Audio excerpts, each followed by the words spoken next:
राधे राधे, जय श्री कृष्णा। आप सभी का स्वागत है हमारे YouTube चैनल पर।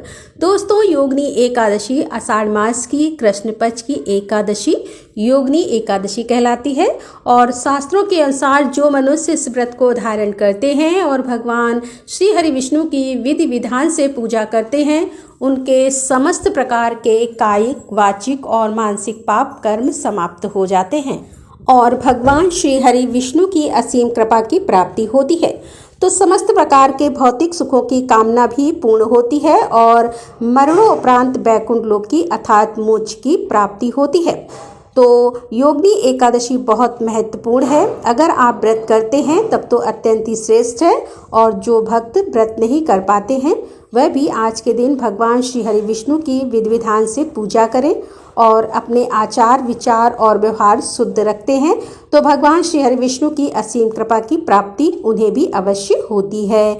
तो आज के वीडियो में आप जानेंगे कि आषाढ़ मास की कृष्ण पक्ष की एकादशी योगिनी एकादशी कब है, एकादशी की तिथि कब प्रारंभ हो रही है, कब समाप्त हो रही है और व्रत हमें कब धारण करना है और पारण करने का यानी कि व्रत खोलने का शुभ मुहूर्त क्या है, किस प्रकार से आज के दिन हमें पूजा आराधना करना है, किन मंत्रों का जप करना है और कौन सा उपाय करें जिससे कि इस व्रत का संपूर्ण फल हमें प्राप्त हो। और जिस भी कामना से व्रत धारण करते हैं या फिर बिना व्रत किए भी भगवान श्री विष्णु की पूजा आराधना कर रहे हैं तो आपकी वह कामना पूर्ण हो, इसके लिए आज विशेष क्या करना है, तो योगिनी एकादशी व्रत से संबंधित संपूर्ण जानकारी आपको आज की इस वीडियो में मिलने वाली है।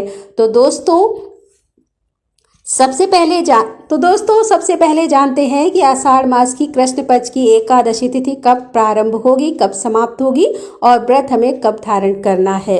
तो देखिए, इस बार की एकादशी तिथि को लेकर और व्रत को लेकर बहुत अधिक संशय है। कारण यह है कि इस बार एकादशी की तिथि 6 है। एकादशी तिथि प्रारंभ हो रही है 10 जुलाई 2026 को सुबह 8:16 पर और एकादशी तिथि का समापन हो रहा है 11 जुलाई 2026 को सुबह 5:22 पर। तो 10 जुलाई को जो एकादशी तिथि के प्रारंभ होने का समय है सूर्योदय के बाद है 8:16 पर और 11 जुलाई को एकादशी तिथि सूर्योदय होने से पहले ही समाप्त हो जाएगी। तो ऐसे में प्रश्न उठता है कि व्रत कब धारण करें। तो देखिए, 10 जुलाई को दशमी विद्या एकादशी है और दशमी युक्त एकादशी का व्रत धारण करने से सभी प्रकार के जो पुण्य होते हैं हमारे पहले के किए हुए वह सभी पुण्य नष्ट हो जाते हैं। तो 10 जुलाई को व्रत करना श्रेष्ठ नहीं है, हालांकि बहुत से लोग 10 जुलाई को भी व्रत धारण करेंगे। और अब बात करें 11 जुलाई की, तो देखिए 11 जुलाई को सुबह सूर्योदय होने से पहले तक एकादशी तिथि रहेगी, उसके बाद द्वादशी लग जाएगी।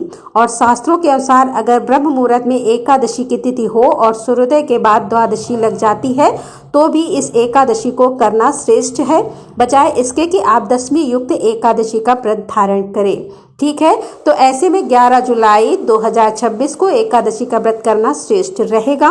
बाकी अपनी इच्छा के अनुसार बहुत से भक्त हैं जो कि 10 जुलाई को भी व्रत धारण करेंगे। अब बात करें पारण के शुभ मुहूर्त के विषय में।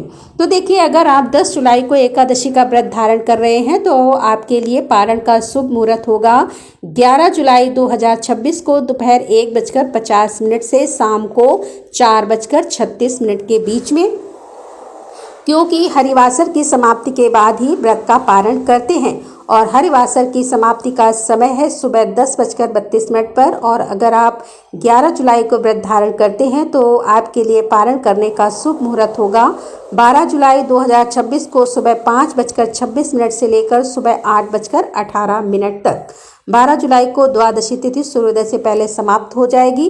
द्वादशी तिथि के समापन का समय है 12 जुलाई 2026 को सुबह 2:04 पर। तो पारण के शुभ मुहूर्त का ध्यान रखिए, क्योंकि अगर हम व्रत का पारण सही समय पर नहीं करते हैं तो हमारे किए गए व्रत का संपूर्ण फल हमें नहीं मिलता है। तो उम्मीद करती हूँ कि वीडियो आपके लिए बहुत उपयोगी होगी। अच्छी लगी हो तो वीडियो को लाइक कीजिए, शेयर कीजिए और चैनल पर पहली बार आए हैं तो सब्सक्राइब करके बेल आइकन को जरूर प्रेस कर लीजिए। मिलते हैं अगले वीडियो के साथ, तब तक के लिए राधे राधे, जय श्री कृष्णा, हर हर महादेव, जय भोलेनाथ की।